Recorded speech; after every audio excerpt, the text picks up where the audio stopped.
Hello there, and welcome to another episode of the Booze Desk.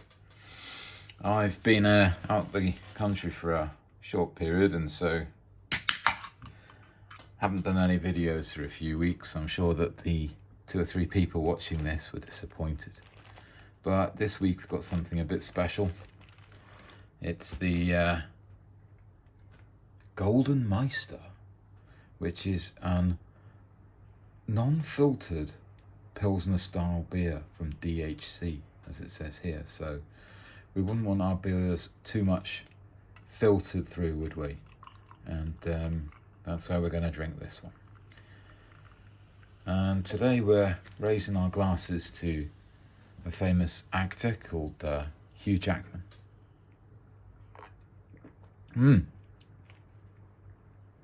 Nice, mainly because it's beer.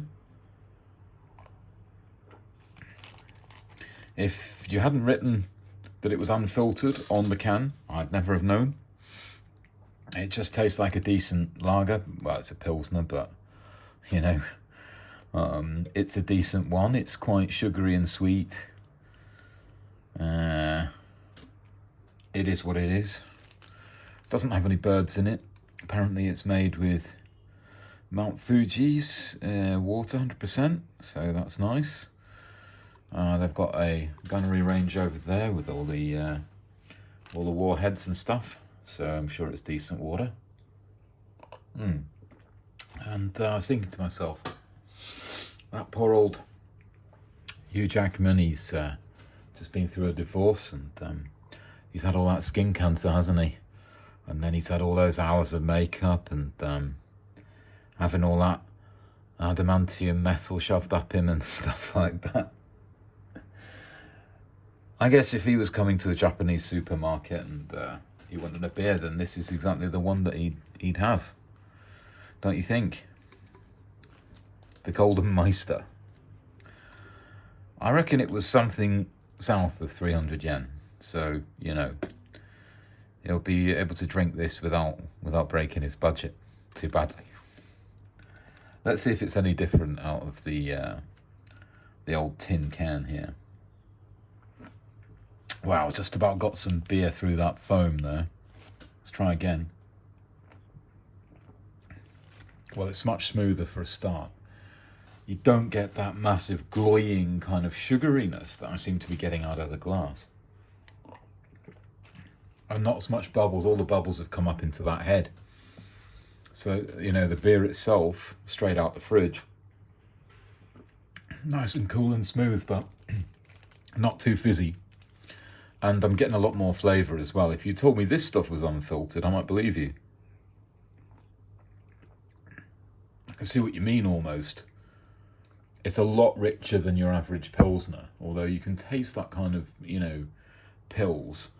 Reminds me of a German friend of mine calls it Pilsner, you know, instead of what you would have instead of food. But the taste, at least, you know, in terms of a foretaste and aftertaste, it's probably a wee bit stronger out the glass, but it ain't gonna taste of all that much. It's a pilsner, so to be honest, the rest of the can's going in the tin. What I might like to know though is whether once you've shoved it into the glass, if you then shove it in the tin, does it taste any different? Well, I'll have to finish the whole thing to find out, but I'm meant to be drinking this beer to get me back into email writing, so I won't neck it all at once. Just before I finish, this is a bloody good beer from the Brooklyn brewery, Bodega Ron, well-stocked IPA, if you want a decent beer.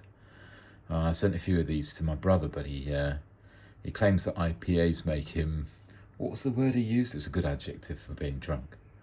I can't remember what it was. Long COVID. But 6.7%, but I had one out of his fridge that I'd sent him, but he never drank. And it was bloody great. So I might see if we can get these over here in Japan. So I pulled the label off it, which is supposedly a sign of sexual tension or some sort of psychological distress. but not in my case. I just wanted to you know, what was it? Oh yeah, buy these beers. So thank you. Here's to you, Hugh Jackman. I wish you all the very best. I hope you'll be all right. And this one's for you, the Golden Meister.